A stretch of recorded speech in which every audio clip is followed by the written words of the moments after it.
Preah Khan Temple. Preah Khan means sacred sword and is often referred as the Holy Palladium, the city of Jayashri, that is Nagara Jayashri, or city of royal victory. This beautiful temple was built by Jayavarman VII, and this temple was dedicated in the year 1191 to his father Dharendravarman under the name of Lokeshwara, that is Jayavarmeshwara. The King Jayavarman VII reigned between 1181 AD to 1215 AD.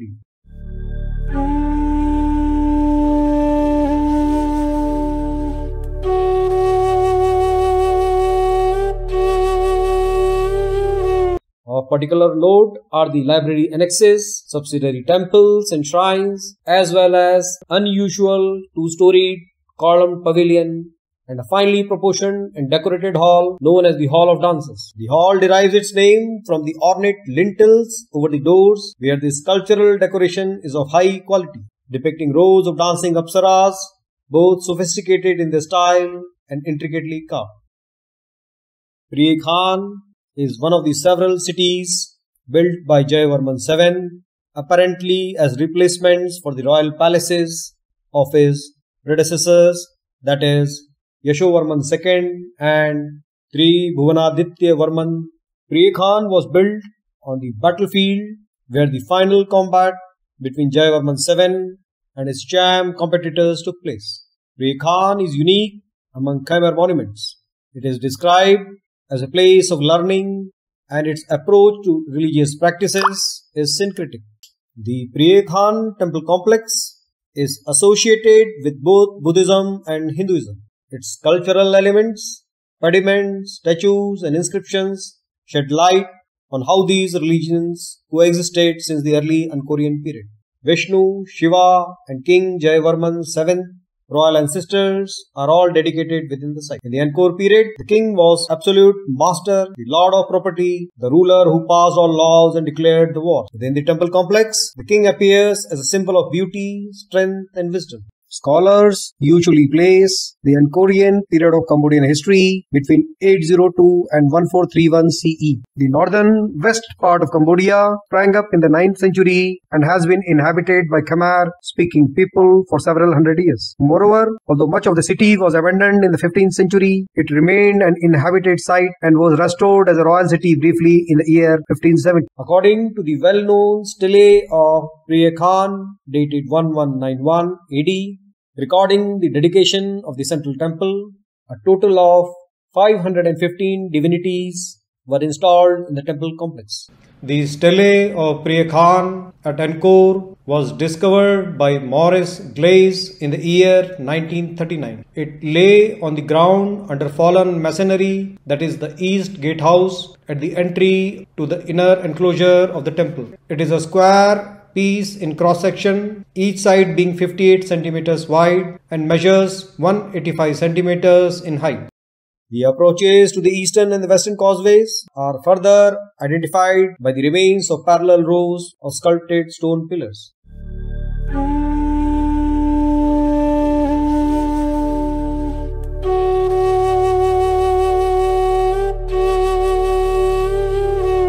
The main axis intersect at the central sanctuary, which has a cruciform dome tower preceded on the four sides by porticos. The main axis runs east-west and large gopuras with multiple entrances define the access point. The main eastern gopura is preceded by a cruciform terrace with a Naga balustrade and has 3 entrances. Preah Khan has extraordinary bridges, outer walls lined with garudas and detailed gopuras. After crossing the moat, taking care to look at each side of the bridge for the bas reliefs hidden underneath, we must follow the wall in any direction and take a walk around the outer wall and the moat. Every 50 meters, we shall come across a garuda statue in varying state of restoration or decay, along with the character of the ruinous and leaning wall. The outer wall of Preah Khan is of laterite and bears 72 garudas holding nagas, each at 50-meter interval. Each entrance has a causeway over that moat with naga carrying devas and asuras similar to those at Angkor Thom.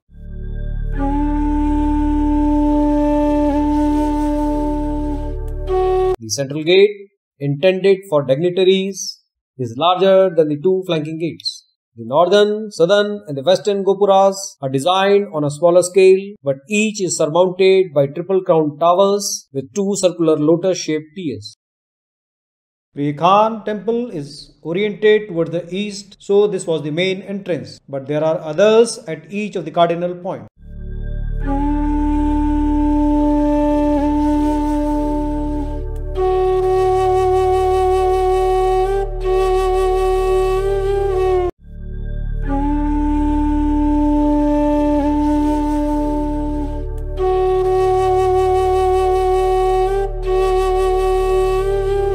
This Ta Prohm inscription, incised in 1050 AD in what is now southeastern Thailand, has been for many years a major source of Cambodian chronology and religious history. But some of its assertions have recently been called into question by several authors. The inscription tells us that in the year 802, the monarch we call Jayavarman II came to Kulin Hills to the north of what was to become the Angkor complex and participated in a ritual whereby he somehow became a universal monarch. The ceremonies also celebrated a cult with which the inscription is particularly concerned, that of the Devaraja, a Sanskrit term translating as King of the Gods. This ceremony had apparently been preceded some years earlier by an auspicious magic rite celebrated by Jayavarman at the cult site of Ta Prohm in southeast. Jayavarman II and his son Jayavarman III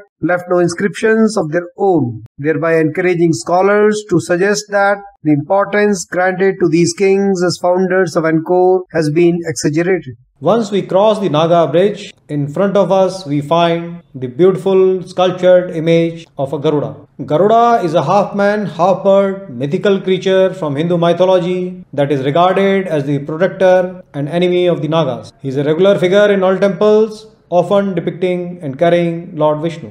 This beautiful Naga image, carved from sandstone, the Garuda along with the wall stand at over 2.5 meters in height, partially embedded in the laterite walls and spread out at a distance of 35 meters. There are a total of 72 Garudas lining the perimeter of the outer wall. The stone statue features the large Garuda with human body, ornate bird-like head with head, regalia, claws for feet which are clasping the five-headed Naga, while its arms point upwards, with fists clenched around the tails of the Naga.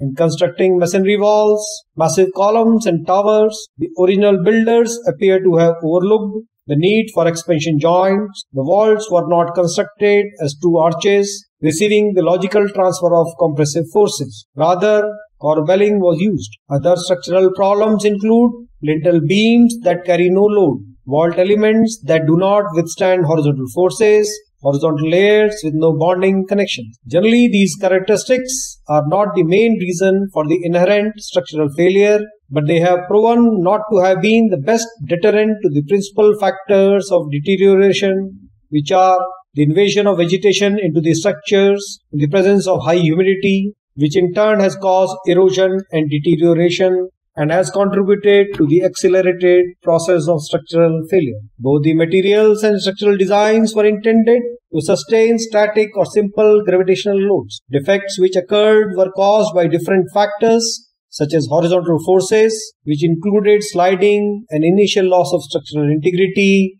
and eventual instability.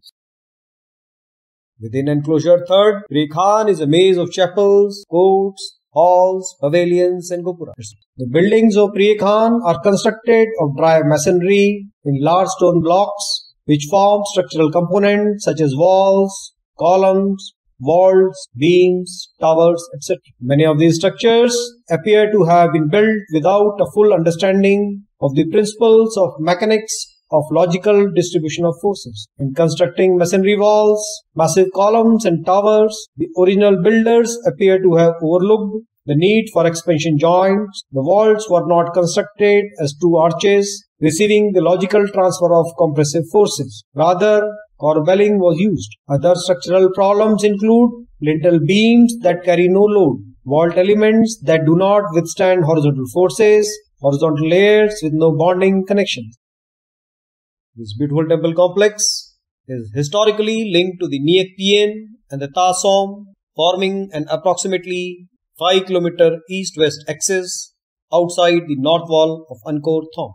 Preah Khan is the main temple complex with Niek Pien at the center of the great Preah Khan layout. Ta Prohm is a smaller temple complex to the east. The main access to Preah Khan is from the east through a series of gopuras, that is triumphal gateways, on axis with the central main shrine. The main axis of Preah Khan runs east-west and is divided by large gopuras with multiple entrances. The two principal circulation and visual axes intersect at the domed cruciform central tower, accessible from each of its 4 side porticos. The centrally placed main temple is oriented to the east. All gopuras within the main enclosures have a similar form but differ in scale. The architectural arrangements and iconography at Preah Khan demonstrates that water played a very important role in the spiritual life and daily culture of the ancient Khmer.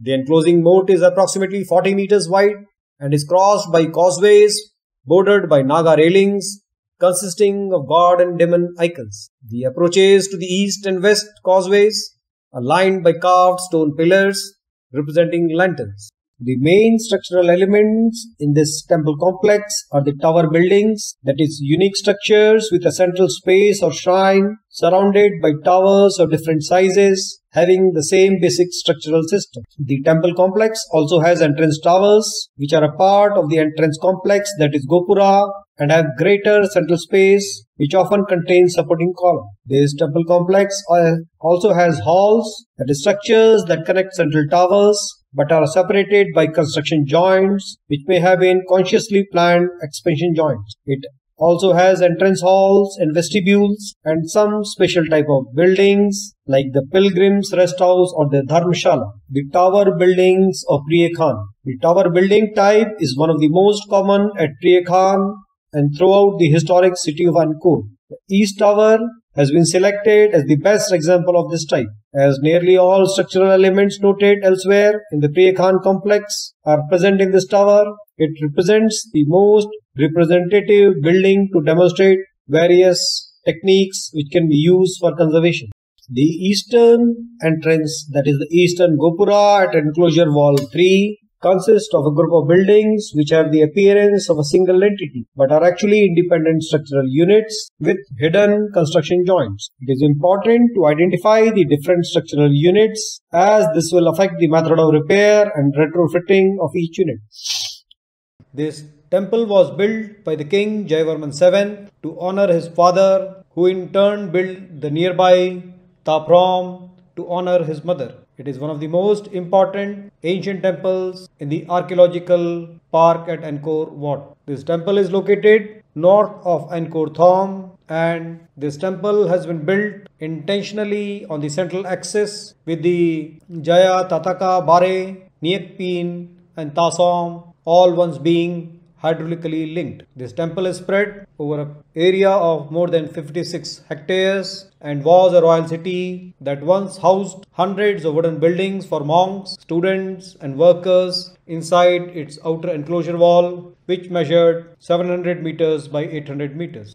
There is also a third enclosure measuring 165 meters by 215 meters, which contains the principal religious temples which were probably accessed only by the royalty and the important people. Today, we can access the third enclosure, which contains 2 or more enclosures plus a maze of chapels, court halls, pavilions and a central shrine located on the north-south east-west axis. This temple site is normally open between 7:30 am to 5:30 pm. We can enter this temple complex from the west, north or east gate. Across from the western entrance are restaurants and drinking stalls, newly built toilets. This temple hides some very beautiful sculptures as well as a jetty of the Jayatataka baray and a processional way on the eastern entrance, the Naga bridges and the hidden bas reliefs underneath, the almost 2.5 meters tall stone garudas that line the outer walls, the firehouse inside the outer wall from the eastern entrance, the stone dwarpalas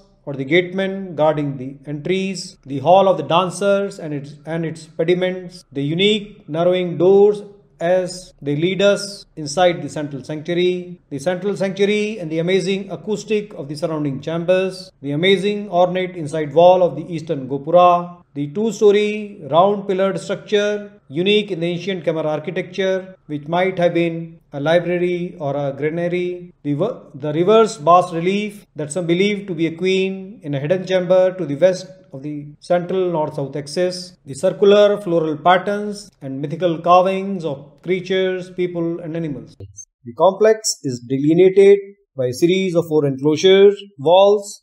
The inner two, enclosing the monastic buildings, are linked in several places and appear to be duplicative in their purpose. The moat along the west border is crossed by a causeway that is delineated by protective nagas leading to the central Gopura. Similar causeways provide access from the north and the south and east as well, which today are not as usable due to encroaching vegetation. The early design for the complex has been greatly complicated by superimposed structures which were added to suit subsequent needs. The plan is comprised of 4 concentric enclosures. The 2 inner enclosures are surrounded by galleries that are linked at several locations. Within these enclosures, there is a labyrinth of shrines, courts, halls, pavilions and entrance porticos. The 3rd enclosure wall represents a significant separation within the complex, as does its outermost protective 4th enclosure wall. Little, if anything, is known about the designs and the placement of structures that may have existed between the 3rd and the 4th enclosure walls at Preah Khan. Such structures were probably made largely of wood, and hence their complete disappearance. The architectural style of Preah Khan belongs to the period considered the height of the classical period at Angkor. The temple is associated stylistically with the great temple of Bayon, also a product of King Jayavarman VII's ambitious building campaign.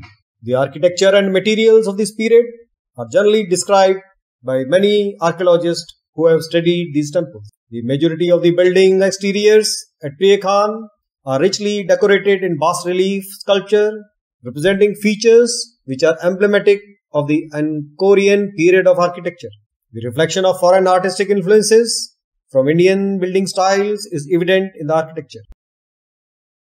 Halfway along the path leading to the 3rd enclosure on the east side is a house of fire or dharmshala similar to Ta Prohm. The remainder of the 4th enclosure, now forested, was originally occupied by the city as this was built of perishable material and none of the buildings have survived. The 3rd enclosure wall is around 200 meters by 175 meters. In front of the 3rd Gopura is a cruciform terrace. The Gopura itself is on a large scale with 3 towers in the center and 2 flanking the pavilion. On the far side of the temple, the 3rd western Gopura has pediments of chess game and a battle of Lanka and 2 guardian Dwarpalas to the west. The architectural configuration of the historic temple complex of Preah Khan reflects the intense religious atmosphere of the time of its construction. The intermingling of different religions was part of the turbulent history of the Khmer civilization during the 12th through the 14th centuries, which specially requires understanding if one plans to intervene at a key Angkorian site such as Preah Khan.